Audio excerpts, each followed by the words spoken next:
আমি এখন চিন্তা করতেছি রান্না বান্না কিভাবে করব।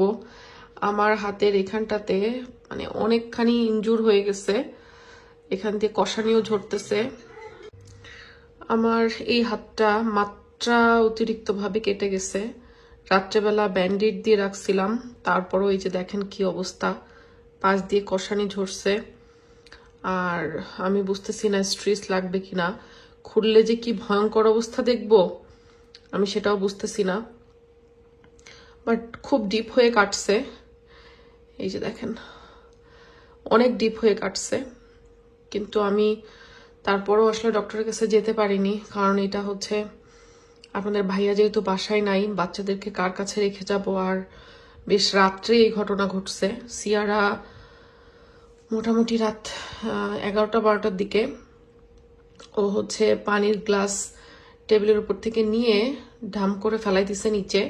তো ওর যাতে কেটে কুটে না যায় এই জন্য আমি তাড়াতাড়ি করে দৌড়াই গিয়ে গ্লাসগুলো তুলতে গেছি। আর এক হাত দিয়ে ওকে সরাচ্ছি আর এক হাত দিয়ে গ্লাস তুলতেছিলাম, ভাঙা টুকরা। তো ওরে সেভ করতে যে মানে আচমকাই, আর ও ওইদিকে কান্না শুরু করছে।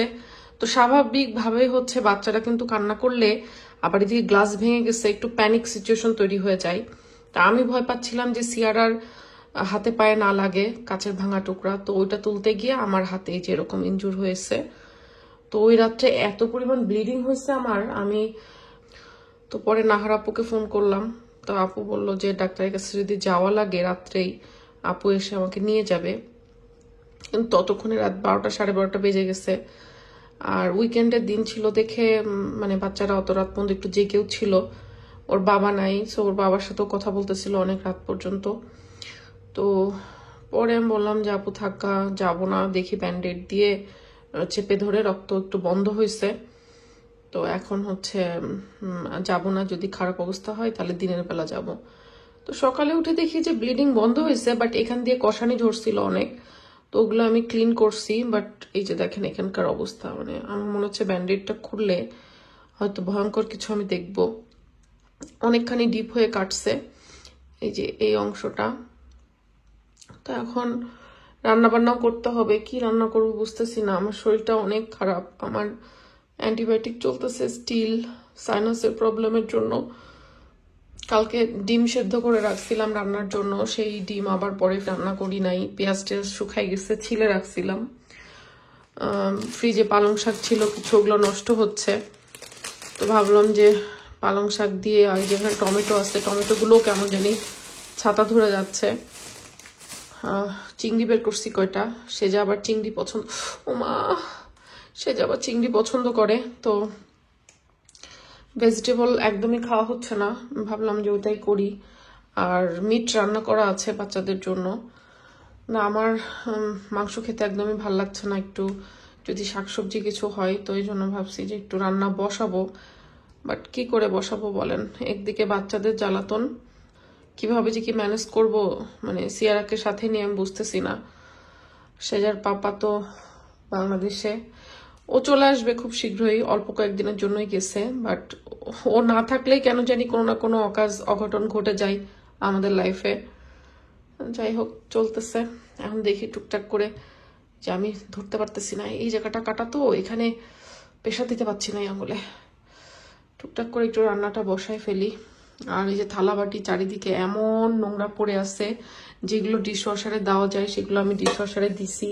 বাট এই যে তেলের থালা বাটিগুলো না নিজে হাতে একটু মজা লাগে, ডিশওয়াশারে এগুলো হচ্ছে তেলের কাঠগুলা ঠিক মতো ক্লিন হয় না। এই যে এইসব জায়গায় যে কাঠগুলো পড়ে থাকে না পাত্রের, এই যে এখানে অনেক নোংরা টোংরা পড়ে থাকে, তেলের কাঠ হয়ে থাকে। তো ভাবছিলাম এগুলো আমি হাতেই মাজবো একটু ডলে টলে, বাট সম্ভব হয় নাই, রাত্রে সব ওরকম রেখে দিছি। এখন এগুলো সব টুকটাক করে একটু একটু ক্লিন করব।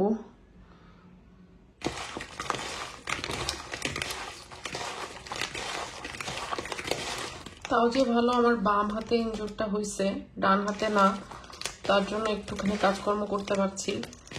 আর ডান হাতেও ইনজুর হয়েছে, তার আগের দিনও ওই যে গ্লাস ভাঙছিল, গ্লাস পরপর 2 দিন ভাঙছে ও। এই যে ডান হাতে এই জায়গাটাই হয়েছে, আর বাম হাতে যেটা হয়েছে সেটা তো ওরে বাবা অনেক বড় আর অনেক পেইন। আল্লাহ মাফ করো। জিনিস নষ্ট করতে ভালো লাগে না। কালকে রাতে রান্নার জন্য ডিম সেদ্ধ করে রাখছিলাম, পেঁয়াজ কেটে রাখছিলাম, সব শুকাই গেছে। রাত্রে ওগুলোকে যে ফ্রিজে ঠিক মতো রাখবো ওইটাও আমার আসলে এই হাত কাটা অবস্থায় মাথায় আসে নাই। তো পরে ওই শুকনা পেঁয়াজ দিয়ে এখন রান্না বসাইছি, কি আর করবো। বিসমিল্লাহ। যা হয় একা মানুষের রান্না।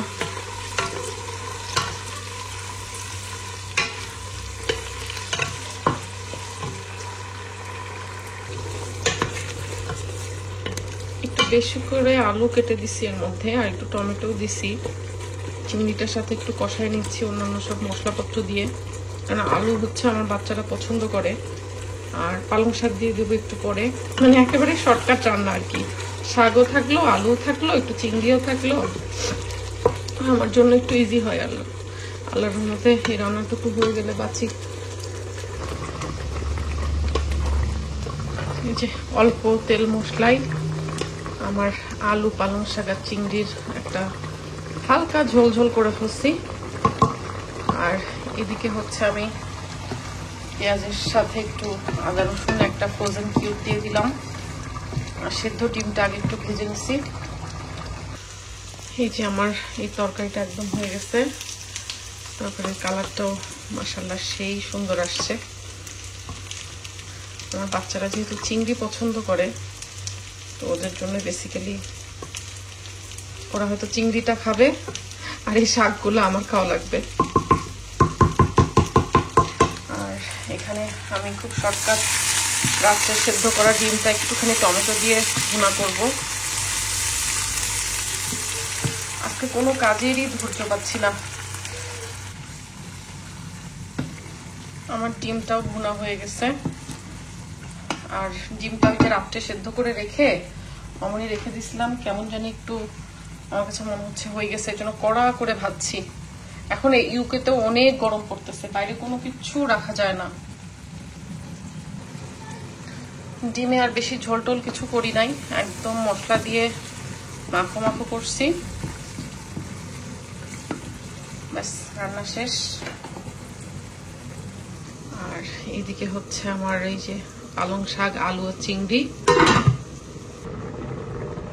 এইখানে গরম গরম ভাত বসাইছি। আমি কি করছি, একবারে না মানে 2 দিনের ভাত বসাই দিছি, কারণ আমি একা মানুষ, বারে বারে ভাত রান্না করতেও ইচ্ছা করে না। 2-3 দিনের ভাত আমি একবারে রাইস কুকারে পাত্র ভরে বসাই দিছি। এখন খাবো আর হচ্ছে ফ্রিজে দিয়ে দিব, পরে 2-3 দিন গরম করে করে বের করে করে খাইতে পারবো। এই জন্য মানে ফাঁকিবাজির চরম পর্যায়ে। আসলে বারবার চাল ধোয়াটা আমার হাতের জন্য এখন একটু কষ্টের, কারণ যতই ডান হাত ব্যবহার করি না কেন, তাও বাম হাতে পানি লেগেই যায় একটু না একটু।